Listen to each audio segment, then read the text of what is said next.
the decision-making by Antonio Pierce was atrocious Yeah, he in blew that that game, game. all the way around. It cost them the game. It definitely did.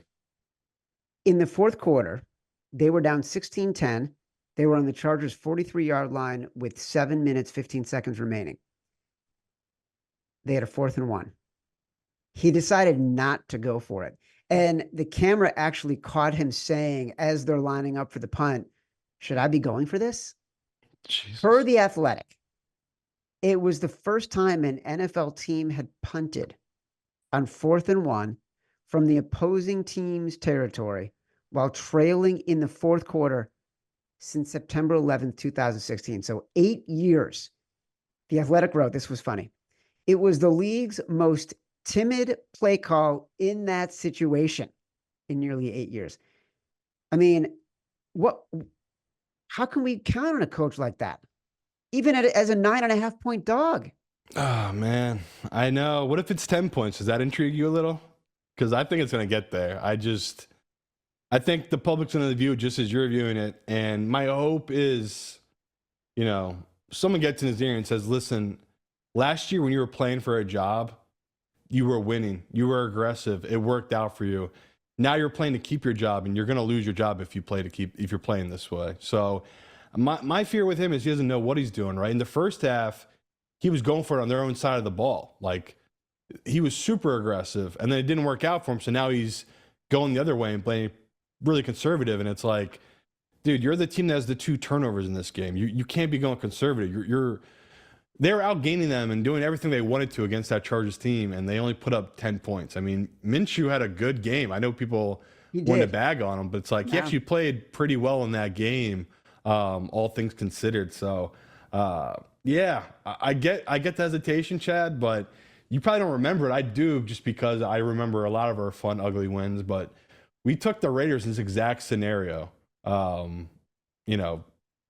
even, I don't know, 2 years ago, and they were like a 10-point dog, I think, against the Ravens, and I'm pretty sure they won outright. So how do we not play this spot? I'm so tempted to take it because it is one of the uglier dogs of the week, and this feels like what Cincy was last week, right? Cincy losing outright broke all the survivor pools. That's what feels like this Ravens team could be this week, where it's like everyone looks at it like an easy game where I like the guys up front matched up against this Ravens front. Like, again, that's the questions, right? The Ravens front, I don't think they looked that great against that Chiefs team, Chad. So you're talking about their offensive line.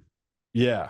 So I don't know. Maybe I'll be able to get you there by Thursday's show, but if it's 10 and a half, how do we not get this in contest? That's such a huge number for a Ravens team that I don't think they deserve that type of respect yet.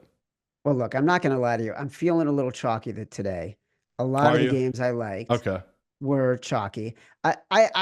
I wasn't saying I wanted to bet the Ravens at -9.5.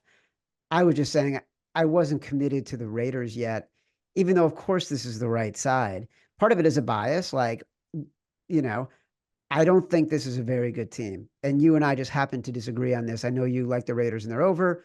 We couldn't get together and decide that we liked the Raiders in the game last weekend. I just don't trust them as a team right now. Minshew was great. 25 of 33, I think. Yeah, for 257 and a touchdown.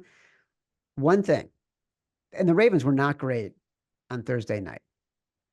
They were not great on Thursday night, and they were a toenail away from tying the game against the Kansas City Chiefs, who make all of this look so freaking easy, right?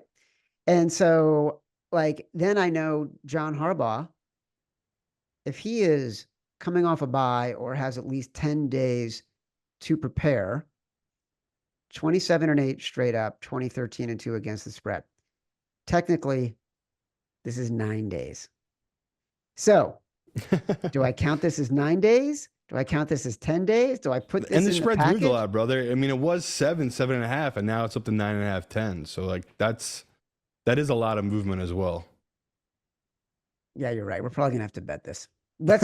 I'm happy to wait and see if it gets higher. No, I am too, because I think this just keeps going. This is going to be a hold your nose and bet the number game.